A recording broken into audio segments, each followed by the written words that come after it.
Oui, je souhaiterais que ma femme soit prévenue. Non, je n'ai pas besoin de voir de médecin, je ne suis pas malade. Non, je ne souhaite pas faire appel à un avocat parce que je suis innocent.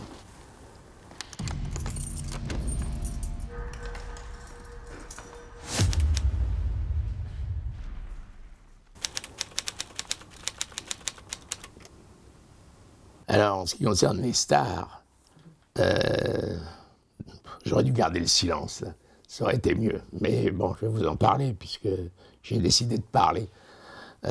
On rencontre forcément des gens dans ce métier, des gens extrêmement variés, des clochards le matin, des ministres l'après-midi, puis des fois des stars aussi.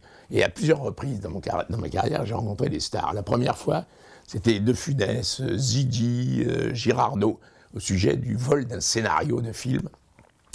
C'était un scénariste, metteur en scène, dont j'ai oublié le nom, il est mort depuis, qui avait porté plainte parce qu'il pensait qu'on lui avait volé le scénario de son film. Donc j'ai été amené à entendre ces acteurs, et notamment Louis de Funès. C'était un grand moment dans ma vie. J'étais jeune commissaire, ouais. Avoir De Funès un jour, Girardot le lendemain, je ne sais plus qui le surlendemain. Et puis j'ai été amené à rencontrer également plus tard dans ma carrière, ça c'était en 86-87, Serge Gainsbourg et son grand complice de l'époque, Jacques Dutronc. Alors c'est dans des conditions tout à fait liées à mon métier, là aussi. Charlotte Gainsbourg avait fait l'objet d'un projet d'enlèvement. Il y avait quatre fils de bonne famille de Paris qui projetaient d'enlever Charlotte Gainsbourg. Et pour ce faire, il s'était déjà procuré des armes. Donc son père, qui était très inquiet, était venu me voir par l'intermédiaire d'un fonctionnaire du service qu'il connaissait bien, était venu me voir parce que ces quatre zozos prétendaient être d'Action Directe. Et j'avais travaillé précédemment, pendant 4 ans, sur toute l'équipe Action Directe, toute cette mouvance, et je les connaissais bien, je les connaissais tous. Donc j'avais rassuré Serge Gainsbourg en disant que non, c'était pas du tout lié à Action Directe, que c'était des actes individuels, que ça n'avait rien il n'y avait aucun caractère politique, aucun caractère terroriste, c'était uniquement pour se faire du fric qu'ils envisageaient d'enlever sa fille. Ce contact s'est super bien passé, tant et si bien qu'on est allé bouffer au resto, on a discuté de choses assez personnelles d'ailleurs. Nos origines sont identiques, on a des origines juives tous les deux, etc. Enfin, c'était assez sympathique. De ce fait, on s'est revus à plusieurs reprises. Des fois, il y avait Dutronc, des fois, il n'y avait pas Dutronc. Tant et si bien qu'un jour, j'entends du bruit, c'était sur 2 niveaux, à un étage, une agitation assez que je vais voir ce qui se passe. Et je vois Dutronc et Gainsbourg derrière une machine à écrire, avec un gardé à vue devant eux. Et ils étaient en train, l'un tapait à la machine et l'autre posait des questions au gardé à vue. Avec derrière ce gardé à vue, 2-3 fonctionnaires hilars, bien évidemment. Bon, j'ai senti que c'était drôle, bien évidemment, mais c'était pas bon. C'était pas sain, c'était pas comme ça que les choses doivent se passer.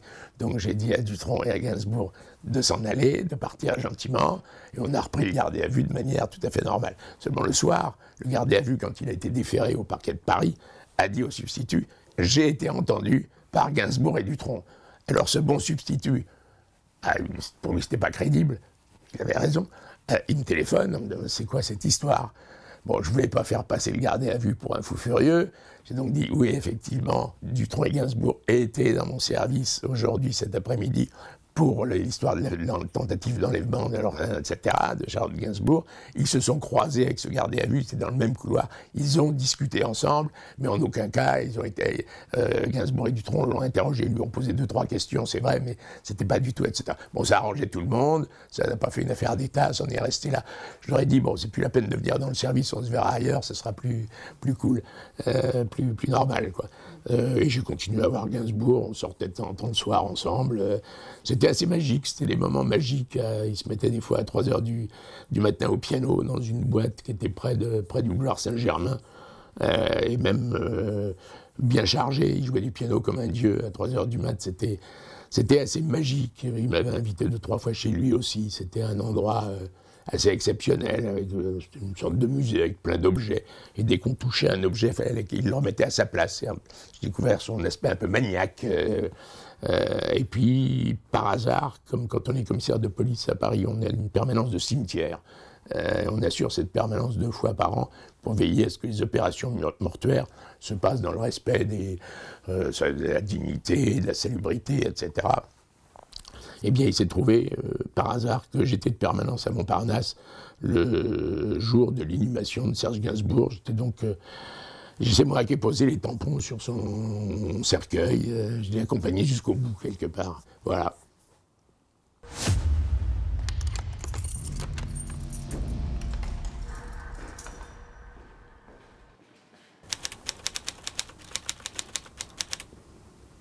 Comme on dit au bas des PV, après avoir lu, persiste et signe.